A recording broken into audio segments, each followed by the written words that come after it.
கர்த்தருடைய பரிசுத்த நாமத்துக்கு ஸ்தோத்திரம். ஒரு விஷயம் இந்த நாள் நம்ம வேத்திருந்த ஒரு வசனத்தை நம்ம வாசிக்கலாம்.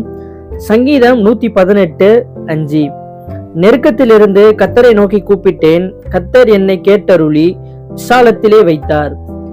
இந்த வசனத்தை நம்ம கொஞ்சம் கூர்ந்து கவனிப்போம் அப்படின்னா, நெருக்கத்திலே கர்த்தரை நோக்கி கூப்பிட்டேன். இன்னைக்கு ஒருவேளை நம்மளோட வாழ்க்கை ஒருமே நெருக்கமான வாழ்க்கையா, ஒருவேளை இக்கட்டான ஒரு வாழ்க்கையா, ஐயோ என் வாழ்க்கையில இப்படிப்பட்ட ஒரு நெருக்கத்தை நான் இது வரைக்கும் பார்த்ததே இல்லை, இப்படிப்பட்ட ஒரு நெருக்கம் ஏன் எனக்கு வந்தது, ஒருவேளை மற்றவர்களால் இந்த நெருக்கம் எனக்கு ஏற்பட்டுடுச்சு சொல்லிட்டு ஒருவேளை இந்த நாள்ல ஒரு தனிமையில ஒருவேளை நீங்க அழுது கொண்டு இருக்கலாம், ஒருவேளை புலம்பி கொண்டு இருக்கலாம், இல்ல ஒருவேளை அதற்காக காத்து கொண்டு இருக்கலாம், இதுக்கு ஒரு தீர்வு கிடைக்காதா, இதுக்கு ஒரு சொல்யூஷன் கிடைக்காதா அப்படின்னு சொல்லி இந்த நாள் நீங்க காத்து கொண்டு இருக்கலாம்.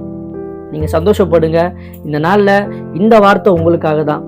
ஏன்னா நெருக்கத்துல தாவீது சொல்ற, நெருக்கத்தில் நான் கர்த்தரை நோக்கி கூப்பிட்டேன் அப்படின்னு சொல்லிட்டு, அதை கூப்பிட்டது மட்டும் இல்ல, அவர் என்ன பண்றாரு ஆண்டவர், அதை சொல்றாரு பாருங்க, கர்த்தர் என்னை கேட்டருளி விசாலத்தில் வைத்தா. ஒரு விசாலம்னா என்ன சொல்லலாம், ஒரு பெரிய இடம்னு சொல்லலாம், இல்ல ஒரு உயர்வுன்னு சொல்லலாம், அதுக்கு நிறைய மீனிங் இருக்கு.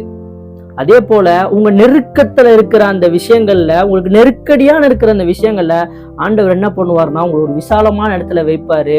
அநேகருக்கு முன்பதாக நீங்க ஒரு விசாலமான இடத்துல ஒரு தனித்துவமா நீங்க தெரிவிங்க. அப்போ இந்த நாள்ல இப்படிப்பட்ட ஒரு சுச்சுவேஷன்ல நீங்க இருக்கிறீங்க அப்படின்னா, இருக்கிற இடங்கள்ல கண்களை மூடி ஆண்டவர்கிட்ட கேளுங்க, ஆண்டவரே நெருக்கத்துல நான் உங்களை கூப்பிடுறேன்ப்பா, நீங்க என்ன விசாலமான ஒரு இடத்துல வைங்க சொல்லி ஆண்டவரை நோக்கி கூப்பிடுங்க.